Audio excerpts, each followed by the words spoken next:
पहले तो न्यूज़ 15 का धन्यवाद करते हैं, क्योंकि पिछले 5 वर्षों से आप लोगों का लगातार प्रयास जो रहा है, हमेशा आप लोगों की कोशिश यही रही कि सभी निवेशकों की आवाज़ को बुलंद किया जाए। देखिए, न्यूज़ 15 ने कभी फेक न्यूज़ चलाया नहीं। फ़र्क क्या था कि उस दिन 20 तारीख को 90% लोगों को ये पता था कि नहीं, ये खबर गलत है। अब रही बात कि 5,000 करोड़ में किसको प्राथमिकता दी जाएगी, और ये 5,000 करोड़ की सिर्फ सहयोग राशि दिया गया है।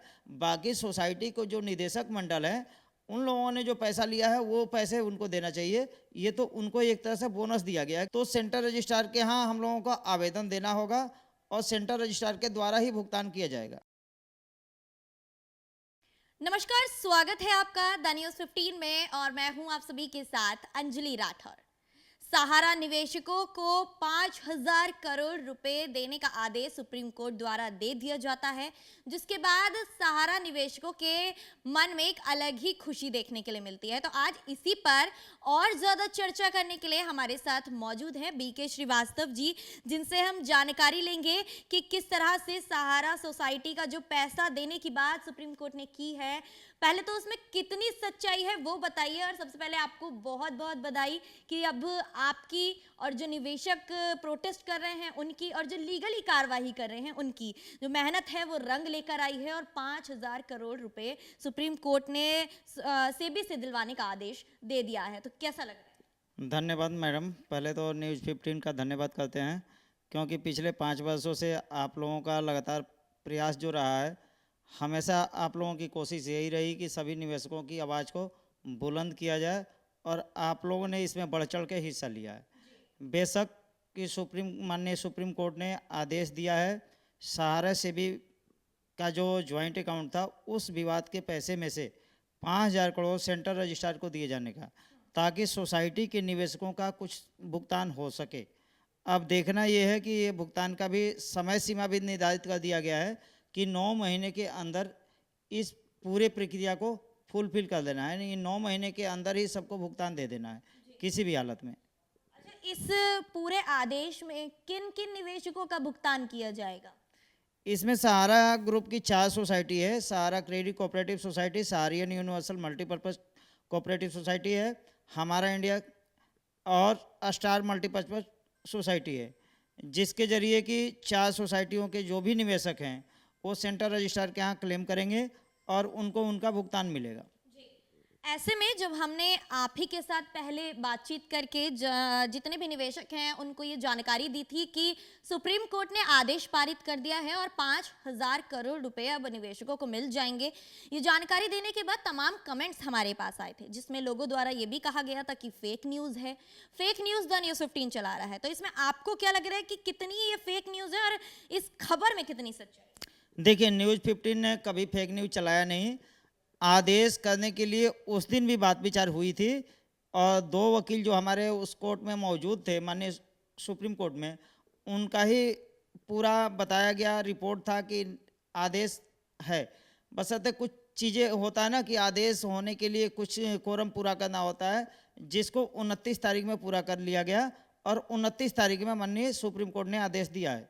जिस आदेश की कॉपी कोई भी वेबसाइट पे भी देख सकता है, और आप देखेंगे तो मेरे पास भी आदेश की कॉपी है, जिसको आप दिखा सकते हैं कि कभी फ़र्क क्या था कि उस दिन 20 तारीख को 90% लोगों को ये पता था कि नहीं, ये खबर गलत है। उससे पहले भी प्रकाशित हो रहा था कि नहीं, सुप्रीम कोर्ट ने आदेश दिया है। लेकिन उस आदेश देने से पहले जो प्रक्रिया होता है, उस प्रक्रिया को पूरा किया गया, और उसके बाद 29 तारीख को आदेश दिया गया। इस आदेश में दिल्ली हाई कोर्ट और तेलंगाना हाई कोर्ट का जिक्र किया गया है।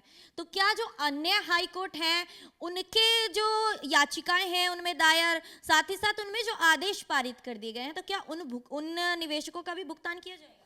देखिए, सारे निवेशक हो, चाहे वो हाई कोर्ट में लगा रखे हों चाहे नहीं लगा रखे हों, भुगतान तो सबको मिलना चाहिए। अब रही बात कि 5,000 करोड़ में किसको प्राथमिकता दी जाएगी, अभी 2-4-10 दिन में क्लियर हो जाएगा।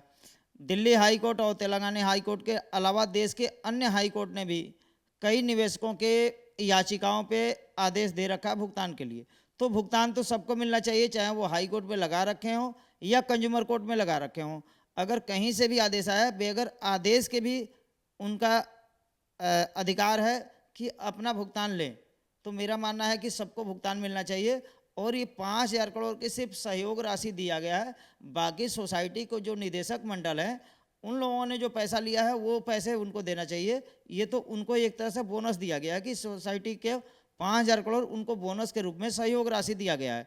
जो दूसरी कंपनी यानी 2253 करोड़ रुपया सोसाइटी का जमा था सहारा से भी विवाद में, तो 2253 करोड़ की जगह पे 5,000 करोड़ सहारा से भी विवाद से निकाल के दिया गया। तो एक तरह से सोसाइटी के निदेशक मंडल के लिए बोनस की राशि है, और बोनस की राशि को छोड़ दिया जाए तो भी उनको भुगतान तो देना ही चाहिए और देना ही है।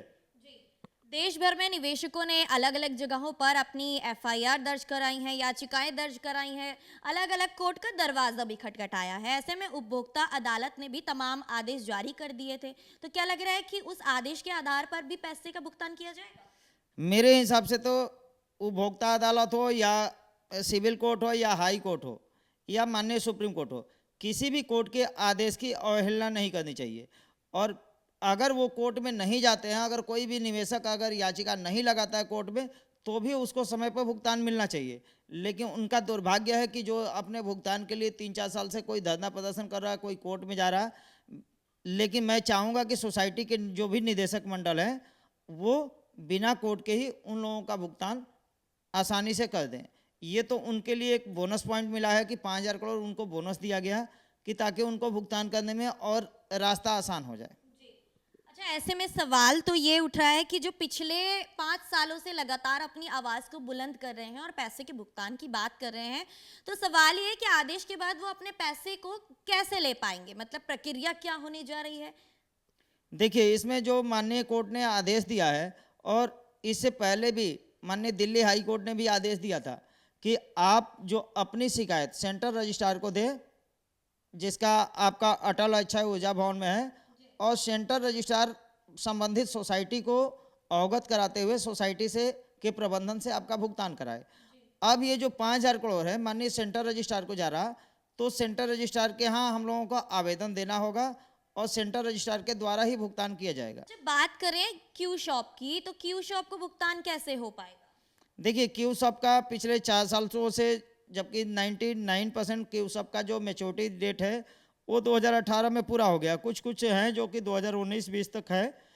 और आरओसी मुंबई से क्यू सब यूनिक प्रोडक्ट रेंज लिमिटेड नाम की कंपनी जो है रजिस्टर्ड है, तो आरओसी मुंबई को सबको अवगत कराना चाहिए कि हमारा भुगतान नहीं हो रहा। तो निसंदेह इसमें भी कुछ ना कुछ कार्रवाई होगी, क्योंकि अभी तक सबसे ज़्यादा जो पीड़ित हैं वो सहारा क्यू सब के हैं। उसमें 6 साल के लिए कह के लिया गया था पैसा 2.35 देने के लिए, यानी 6 साल की एफडी थी। लेकिन 6 साल 2018 में पूरा हो जाने के बावजूद भी 90% लोगों का भुगतान नहीं दिया गया या उनको दूसरी सोसाइटी में कन्वर्ट किया गया। जिन सोसाइटियों में कन्वर्जन हुआ है, जिन सोसाइटियों में उन क्यू सब के अकाउंट को कन्वर्ट किया गया है, सबसे बड़ी विडंबना है कि जो क्यू सब का प्रिंसिपल अमाउंट है उसका एक अलग बाउंड बना गया, और जो क्यू सब पर ब्याज सहित बन रहा था उसका एक अलग बाउंड बनाया गया है, जिस पे ये लिखा ही नहीं कि मैच्योरिटी राशि आपको मिलेगी क्या। तो देखिए, मेरे हिसाब से तो क्यू सब के जितने भी इन्वेस्टर हैं उनको आरओसी मुंबई में कंप्लेन करना चाहिए। ऐसे में अगर सहारा सोसाइटी की बात की जाती है तो 4 सोसाइटियों के नाम आपने बताए थे, तो चारों सोसाइटियों में 2 सोसाइटियां तो ऐसी हैं जिनमें जमा की गई राशि तो बताई गई है लेकिन मैच्योरिटी राशि नहीं बताई जाती है, तो ऐसे में उनका भुगतान कैसे होगा? देखिए, वो तो समस्या पैदा करेगा सेंट्रल रजिस्ट्रार के लिए, लेकिन जहाँ तक मुझे उम्मीद है कि सेंट्रल रजिस्ट्रार के द्वारा जो भी भुगतान किया जाएगा वो सहारा ग्रुप की जो सोसाइटियाँ हैं उनसे वेरिफिकेशन कराने के बाद ही होगा। हाँ, 2 सोसाइटी ऐसी है सहारा की जिसमें कि मैच्योरिटी अमाउंट नहीं लिखा होता है, ना मैच्योरिटी डेट लिखा होता है, सिर्फ कंट्रीब्यूशन के नाम पे उसमें पैसा दिखाया जाता है कि हम कंट्रीब्यूशन लिए रहे। लेकिन उसके साथ एक सर्कुलर दिया जाता है, उस सर्कुलर के मुताबिक कि आपको इतने साल पर इतना मिलेगा, इतने साल पर इतना मिलेगा, इतने साल पर इतना मिलेगा। तो उन स्कीमों का एक अलग से सर्कुलर दिया गया है, और वो सर्कुलर के साथ शायद पेमेंट हो। जहाँ पेमेंट में दिक्कत आएगी तो वहाँ लोगों को ये सर्कुलर इस्तेमाल करना होगा। नहीं तो 2 सोसाइटियों में, स्टार मल्टीपर्पज़ सोसाइटी में और सहारियन यूनिवर्सल में, जिसमें जमा रकम तो दिखाता है लेकिन मैच्योरिटी अमाउंट और मैच्योरिटी डेट ये नहीं लिखाता है। पीछे जो टर्म कंडीशन होता है उसमें लिखा होता है कि ये बॉन्ड की मतलब टेन्योर कितने दिन की है, लेकिन क्या मिलेगा ये नहीं लिखा होता, तो उसके लिए सर्कुलर का ही इस्तेमाल होगा। तो उम्मीद है कि सेंट्रल रजिस्ट्रार इसको वेरिफिकेशन सहारा से कराएंगे, तो सहारा प्रबंधन जो आज तक बोलता रहा है कि हमें एक एक दिन का ब्याज के साथ सबका भुगतान करेंगे, तो मुझे उम्मीद है कि एक एक दिन का ब्याज के साथ भुगतान होना चाहिए। जब से ये आदेश पारित हुआ है कहीं ना कहीं सहारा की खुशियां बढ़ती नजर आ रही हैं, तो क्या लग रहा है कि ये पैसा जो है सहारा को मिलेगा या सीधे निवेशकों तक पहुंचेगा? देखिए, सहारा के बेशक की सहारा के अंदर भी खुशी है और होना भी चाहिए, क्योंकि 5,000 करोड़ छोटी रकम नहीं है। 5,000 करोड़ एक बोनस के रूप में जो सहारा ग्रुप को मिला, जो पैसा अभी मतलब सहारा से भी विवाद में अभी पूरा पैसा जमा नहीं है, 15,600 करोड़ लगभग जमा है और 25,781 करोड़ जमा करना था। तो उसमें अभी कम पैसे जमा होने के बावजूद भी अगर 5,000 करोड़ अगर सोसाइटी के निवेशकों को पेमेंट के लिए दिया जा रहा, तो ये सहारा ग्रुप के लिए एक तरह से बोनस है और इसमें खुशी होनी चाहिए। और वैसे ही खुशी हमारे निवेशकों के अंदर है, जो सोसाइटी के निवेशक है, जो 3-4 साल से मतलब लीगल बैटल और कानूनी प्रक्रियाओं में इस तरह से भागा दौड़ी कर रहे थे, सेंट्रल रजिस्ट्रार के यहाँ, कभी विधायक के यहाँ, कभी सांसद के यहाँ, और उन 5,000 करोड़ से कई लोगों का मतलब भला तो होना चाहिए। और इसमें मैं मानता हूं कि सोसाइटी के जो प्रबंधक लोग हैं, निदेशक मंडल है, ये भी सोसाइटी के पैसे से और मिला के और सबका आज तक का मतलब एक एक दिन का जो ब्याज का कमिटमेंट उन्होंने किया है, उस हिसाब से भुगतान देना चाहिए।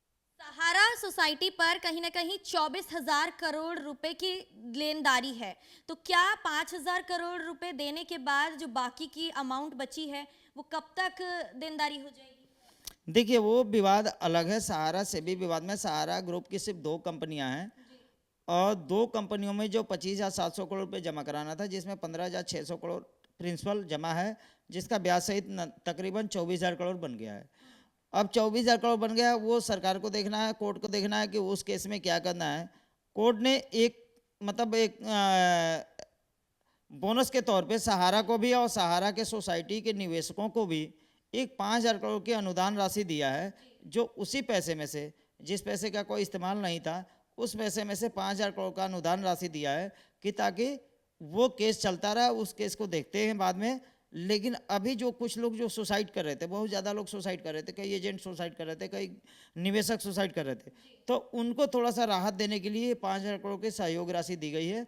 और उम्मीद है कि सोसाइटी के निदेशक मंडल लोग जितने भी हैं सोसाइटी में जमा जो लिए हैं, प्राप्त किए हैं, तो वो पैसा उनको देके और आज तक के सबको ब्याज के साथ देना चाहिए। अच्छा, क्या आपको ये लग रहा है कि 2024 लोकसभा चुनाव सहारा निवेशकों के लिए एक राहत बनकर सामने आया है? नहीं, 2024 चुनाव सहारा निवेशकों के लिए राहत नहीं है। ये 5,000 करोड़ की अनुदान राशि एक तरह से हम कहें कि आज के डेट में जो हमारी केंद्र की सरकार है, उसके लिए एक राहत है, क्योंकि देश भर में 13 करोड़ निवेशक हैं। 13 करोड़ निवेशक का मतलब ये होता है कि कम से कम 50 करोड़ उस निवेशक के परिवार सहित मिला के 50 करोड़ की आबादी है, जो देश का 1/3 आबादी है। और कहीं ना कहीं वो लोग सड़क पे उतर के राज्यसभा, लोकसभा, विधायक के यहाँ मतलब कोर्ट में हर जगह अपनी उपस्थिति दर्ज करा रहे थे, जिसके लिए ये केंद्र सरकार ने ये पहल किया है और उम्मीद है कि आगे भी और अच्छी पहल करे ताकि निवेशकों का पैसा मिले। जी, बहुत बहुत शुक्रिया हमारे साथ जुड़ने के लिए। दर्शकों से कहना चाहेंगे कि उम्मीद है आपको ये जानकारी पसंद आई होगी और प्रक्रिया और जितनी भी जानकारी है इसको जानकर आप अपने पैसे का भुगतान सहारा सोसाइटी से करा पाएंगे। ऐसी और जानकारी के लिए देखते रहें the news 15। Camera person Pratap के साथ मैं अंजलि राठौर।